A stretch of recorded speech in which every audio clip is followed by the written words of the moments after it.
വേറൊന്ന് കാട്ടുമാക്കരൊക്കെ ഉണ്ടെന്ന് പറഞ്ഞു. അതേപോലെ ஒரு மொட்டை மனம். ஆனா இது வந்து இன்னும் பப்ளிக் ஆகல. பப்ளிக் ஆச்சுன்னா கொடைக்கால் மாதிரி பூரா நாரி போயிரு. இது லாஸ்ட் இண்டு.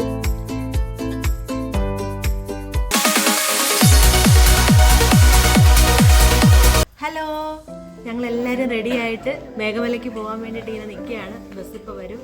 അപ്പോൾ ഇന്നത്തെ വിശേഷങ്ങളിലേക്ക് എല്ലാവർക്കും സ്വാഗതം. ഞങ്ങൾ രാവിലെ ബ്രേക്ക്ഫാസ്റ്റ് കഴിക്കാൻ കയറിയത് നല്ല തമിഴ് സ്റ്റൈൽ ഫുഡ് കിട്ടുന്ന ഒരു റെസ്റ്റോറൻറ്റിലായിരുന്നു. നല്ല മസാല ദോശ വിത്ത് തക്കാളി ചട്നി, തേങ്ങാ ചട്നി, വട, പിന്നെ പൂരി വിത്ത് മസാല. അടിപൊളിയായിരുന്നു രാവിലത്തെ ഫുഡ്. നമ്മുടെ കേരള സ്റ്റൈൽ മസാല ദോശയല്ല കേട്ടോ. അവിടുത്തെ മസാലയ്ക്കൊക്കെ ഒരു വേറെ ടേസ്റ്റാണ്. നല്ല തമിഴ് ടച്ച് എന്ന് പറയാം നമുക്ക്. തമിഴ്നാടിൻ്റെ പ്രത്യേകതകളാണല്ലോ നിറയെ കൃഷിഭൂമികൾ, തെങ്ങ്, കവുങ്ങ്, വാഴക്കൃഷി, അങ്ങനെ വേണ്ട എല്ലാം. ഇടയ്ക്കിടയ്ക്ക് കാറ്റാടി യന്ത്രങ്ങളും. അവിടുന്ന് നേരെ ചെന്നെത്തിയത് ചെക്ക് പോസ്റ്റിലേക്ക്. അപ്പം നമ്മൾ ചെക്ക് പോസ്റ്റ് കടന്നു വേണം മേഘമലയ്ക്ക് പോകാൻ വേണ്ടിയിട്ട്. നമ്മുടെ ഫുള്ള് പ്ലാസ്റ്റിക് കാര്യങ്ങളൊന്നും കൊണ്ടുപോകാൻ പാടില്ലെന്ന് നമുക്ക് ഇൻസ്ട്രക്ഷൻ തന്നു. അപ്പം നമ്മൾ പ്ലാസ്റ്റിക് ഒന്നും അഥവാ ബാഗിലുണ്ടെങ്കിൽ ഒന്നും അവിടെ എടുക്കാൻ പാടില്ലെന്ന് അവർ പറഞ്ഞു. ഇവിടെയാണ് നമ്മുടെ പെർമിറ്റ് കാര്യങ്ങളെല്ലാം ഇവിടെ ചെക്ക് ചെയ്യുന്നുണ്ട്. അപ്പോൾ മേഘമല വരുന്നവർ പ്ലാസ്റ്റിക്കിൻ്റെ കുപ്പികളൊന്നും കൊണ്ടുവരരുത്. അതുപോലെ തന്നെ ഒരുപാട് പ്ലാസ്റ്റിക്കിൻ്റെ ക്യാരി ബാഗ്സ് കാര്യങ്ങളൊന്നും ക്യാരി ചെയ്യരുത്. അതെല്ലാം ഇവിടെ ഒരു ഇടിയിപ്പിക്കുന്നുണ്ട്.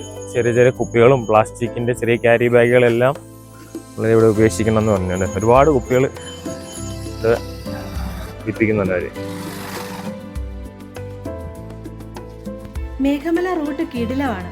കാട്ടിലൂടെ 18 ഹെയർപിൻ വളവ് താണ്ടി വന്നാൽ പിന്നെ കണ്ടാൽ മതി വരാത്ത തേയിലത്തോട്ടങ്ങളാണ് ചുറ്റും. അതിന്റെ ഒത്ത നടുക്ക് മനോഹരമായ ഒരു തടാകവും. ഇവിടുത്തെ പോകും വഴിയുള്ള ഈ കാഴ്ചകൾ തന്നെയാണ് മേഘമലയുടെ പ്രത്യേകത. പോകുന്ന വഴി ഒരുപാട് മൃഗങ്ങളെയൊക്കെ കാണാൻ പറ്റുമെന്നാണ് പറഞ്ഞത്. പക്ഷെ ഞങ്ങൾ സിംഹവാലം കുരങ്ങനെ മാത്രമേ കണ്ടുള്ളൂ. ആന ക്രോസ് ചെയ്യുന്ന ഏരിയ ഒക്കെ ഉണ്ട്. ഒന്നും പകലായതുകൊണ്ട് ഒന്നും കാണാൻ പറ്റിയില്ല.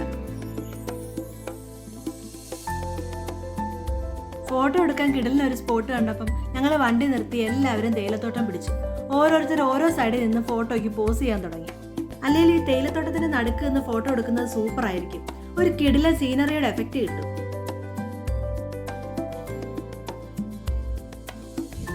അപ്പൊ നമ്മൾ മേഘമലയുടെ എൻഡ് പോയിന്റിലെത്തി. ഇവിടുന്ന് അങ്ങോട്ട് വണ്ടി പോകത്തില്ല. അപ്പൊ നമ്മുടെ വണ്ടി ഇവിടുന്ന് തിരിച്ച് ഇവിടെ പാർക്ക് ചെയ്യാൻ അവർ പറഞ്ഞത്. ഇവിടുന്ന് നമ്മളൊരു മുകളിലേക്ക് ഒരു 300 മീറ്റർ കയറണം. 300 മീറ്റർ നമ്മൾ കയറുമ്പം ഏകദേശം 6500 അടി ഹൈറ്റിലുള്ള വ്യൂ നമുക്ക് കാണാൻ പറ്റും. കോട ചിലപ്പോൾ കാണുമായിരിക്കും. ഏതായാലും ആ പ്രതീക്ഷയിലാണ് നമ്മൾ പോകുന്നത്. അതുപോലെ തന്നെ ഒരുപാട് കാട്ടുമൃഗങ്ങൾ ഈ ഏരിയയിലൊക്കെ ഉണ്ട്. അതുകൊണ്ട് നമ്മൾ വന്നവരെല്ലാം കൂട്ടമായിട്ട് പോവുക, കൂട്ടമായിട്ട് തന്നെ തിരിച്ചിറങ്ങുക, അങ്ങനെയാണ് പറഞ്ഞേക്കുന്നത്. അപ്പൊ ഏതായാലും നമുക്ക് കയറാം. ഓക്കെ, വാ.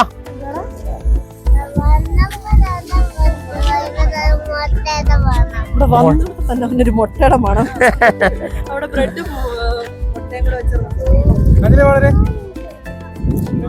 കരടി വേറൊന്ന് കാട്ടുമാക്കരൊക്കെ ഉണ്ടെന്ന് പറഞ്ഞു.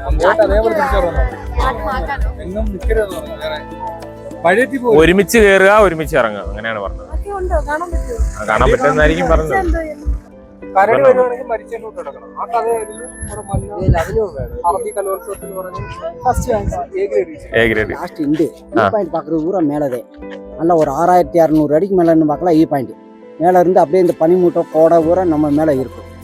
ஆமா, கொஞ்சம் போனீங்கன்னா நல்லா கோடையை பார்க்கலாம். ഓക്കെ, എല്ലാവരും കൂടെ, എല്ലാവരും നമ്മളെല്ലാവരും ഒരുമിച്ച് പോവാം. എന്തെങ്കിലും മൃഗങ്ങളൊക്കെ കാണാൻ പറ്റുമോ? அரிக்கொம்பன் வந்தது இங்கதான் சாமி. അരിക്കൊമ്പൻ വന്ന് ഇവിടെ அല്ലേ? இங்க வந்து 40 நாள் டூரிஸ்ட் வண்டியை விடாம விட்டு 3 ரேஷன் கடையை உடைச்சு அரிசி சாப்பிட்டு கம்பம் போய் அலசுன்னு அலசி திருப்பி மேமலையில பிடிச்சி வேற பக்கம் போய் விட்டுருக்கு. இதே லாஸ்ட் இண்டு மேலே போய் பார்த்தீங்கன்னா முருகன் கோயில், மாராசன் கோயில், தேக்கடி எல்லாம் பார்க்கலாம். ஒரு 6600 அடிக்கு மேலே பார்க்கலாம். ஈ பாயிண்ட் இன்னும் ஒரு 3 மாசத்துல 2 பாத்ரூம் எல்லாம் கட்டி சுத்தமா இருக்கும் நல்லா. ஆனா இது வந்து இன்னும் பப்ளிக் ஆகல. பப்ளிக் ஆச்சுன்னா கொடைக்கால் மாதிரி பூரா നാരി പോര്. ഇത് ലാസ്റ്റ് ഇണ്ട്. ശരി, ഓക്കെ. നമ്മളിതേ മുകളിലേക്ക് കയറുകയാണ്. 2 സൈഡിലും തേയിലയുടെ നല്ല ഏക്കർ കണക്കിന് തോട്ടം. അത് കണ്ണത്താ ദൂരത്ത് തേയിലത്തോട്ടം.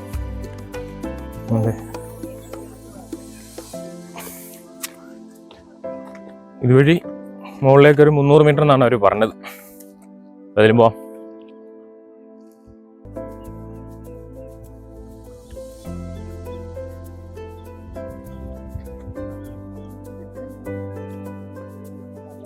നമുക്ക് ഇവിടോട്ട് കയറുന്നതിന് വേണ്ടിയിട്ട് എൻട്രി പാസ് ഉണ്ട്. നമ്മൾ എടുത്ത് അഡൽട്ട് 30 റുപ്പീസ്, 10 വയസ്സിന് മുകളിലുള്ള കുട്ടികൾക്ക് 20 റുപ്പീസ്. അങ്ങനെ നമ്മൾ വ്യൂ പോയിന്റിൽ എത്തിയിരിക്കുകയാണ്. ഇതാണ് വ്യൂ പോയിന്റ്. കുറച്ചുകൂടെ ഒക്കെ അവിടോട്ടൊക്കെ ഇറങ്ങാം, പക്ഷെ കുറച്ച് ശ്രദ്ധിച്ചൊക്കെ ഇറങ്ങണം. ഓക്കെ, അങ്ങോട്ട് ഇറങ്ങുമല്ലേ? നമ്മള് പറഞ്ഞ 6500 അടി പൊക്കത്തിലാണ് ഇപ്പൊ നിൽക്കുന്നത്. സൂപ്പറാണ്. ഇവിടെ ഇന്ന് പട്ടണമൊക്കെ കാണാം. കോടയൊക്കെ ഇറങ്ങിയിട്ടുണ്ട്, മേഘങ്ങളൊക്കെ ഇങ്ങനെ സൂപ്പറായിട്ടുണ്ട്. അതുപോലെ അങ്ങോട്ടൊക്കെ നോക്കിയേ, മലനിരകളിൽ ഇങ്ങനെ മേഘം.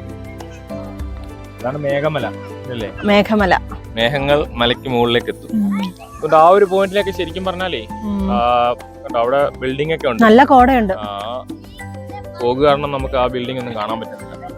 അല്ലാതെ ജസ്റ്റ് നോക്കി കഴിഞ്ഞാൽ ചെറിയ രീതിയിൽ നോക്കി കഴിഞ്ഞാൽ ഇനി അങ്ങോട്ട് ഇറങ്ങി നമുക്ക് അവിടെ കറക്റ്റ് ആയിട്ട് നല്ല സ്ലോപ്പിൽ കിടക്കും. അതുകൊണ്ട് സൂക്ഷിച്ചിറങ്ങിയില്ലെങ്കിൽ കൈ വിട്ടു പോകും, കിട്ടത്തില്ല. നല്ല സ്ലോപ്പാ, അപ്പം പിടിച്ച് പതുക്കെ ഇറങ്ങണം. ഓ, ഉറങ്ങണോടാ? ഉറങ്ങിയോ?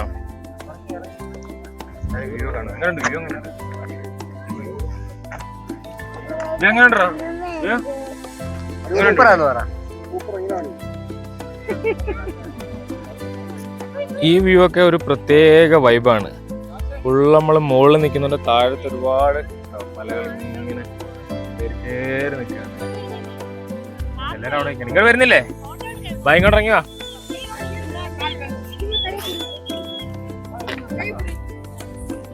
ഉണ്ട് വ്യൂ കണ്ടോ? സൂപ്പറാണോ?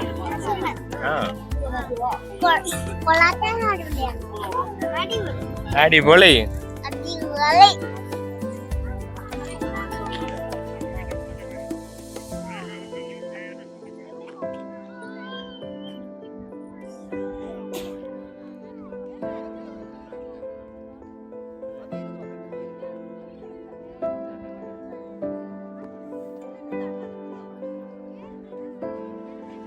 മേഘമലയിൽ നിന്ന് തിരികെ ഇറങ്ങും വഴി നല്ല കൂട്ടമായിട്ട് കോട വരുന്ന കണ്ട് നിർത്തിയതാ വെണ്ണിയാർ എന്ന സ്ഥലത്ത്. ഫുള്ള് കോടയായിട്ടുണ്ട് കേട്ടോ, നല്ല രീതിയിൽ കോട. ആ ഏരിയയിലൊക്കെ റോഡ് വിസിബിൾ ആകുന്ന പോലും ഇല്ല.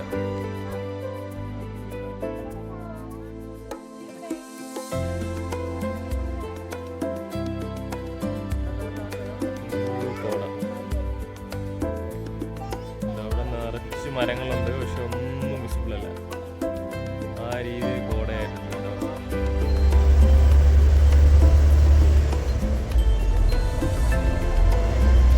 അപ്പൊ ഞങ്ങൾ ഉച്ചഭക്ഷണം കഴിക്കാനായിട്ട് കയറിയിരിക്കുന്നത് രാജ് റെസ്റ്റോറൻറ്റിലാണ്.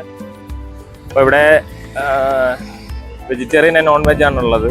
നെയ് റോസ്റ്റ്, മൈസൂർ മസാല ദോശ, ഒണിയൻ റവ ദോശ, അങ്ങനെ കുറേ വെറൈറ്റീസ് ഒക്കെ പുറത്ത് എഴുതി വെച്ചിട്ടുണ്ട്. നമ്മൾ ഇന്നത്തെ ഭക്ഷണം കഴിക്കാനായിട്ട് ാണ് കയറിയിരിക്കുന്നത്. എല്ലാവരും ക്യൂവിലാണ്. നമ്മൾ മേഘമലയിൽ നിന്ന് ഇറങ്ങിയപ്പോൾ കുറച്ച് ലേറ്റായി. അത് കാരണം നമ്മൾ അവിടെയൊക്കെ നോക്കി 1-2 എടുത്ത്. അപ്പം അവിടേക്കൊന്നും അത്ര കംഫർട്ടബിൾ അല്ലാത്തതുകൊണ്ടും ചിലർക്ക് വണ്ടി പാർക്ക് ചെയ്യാൻ പറ്റാത്തതുകൊണ്ടും കുറച്ചുകൂടെ ഇങ്ങി വന്നു. എല്ലാവരും ഊണാണ് പറഞ്ഞിരിക്കുന്നത്. Special rice, Tamil Nadu special rice, white rice.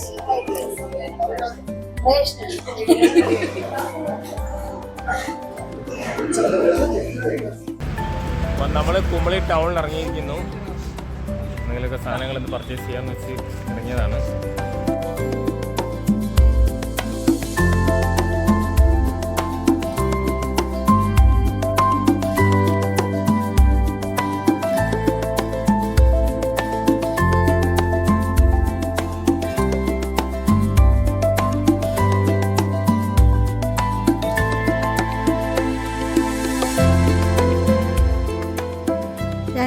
Trip കഴിഞ്ഞ് ഞങ്ങൾ വന്ന് ഇറങ്ങിയപ്പോൾ ഭയങ്കര സന്തോഷം.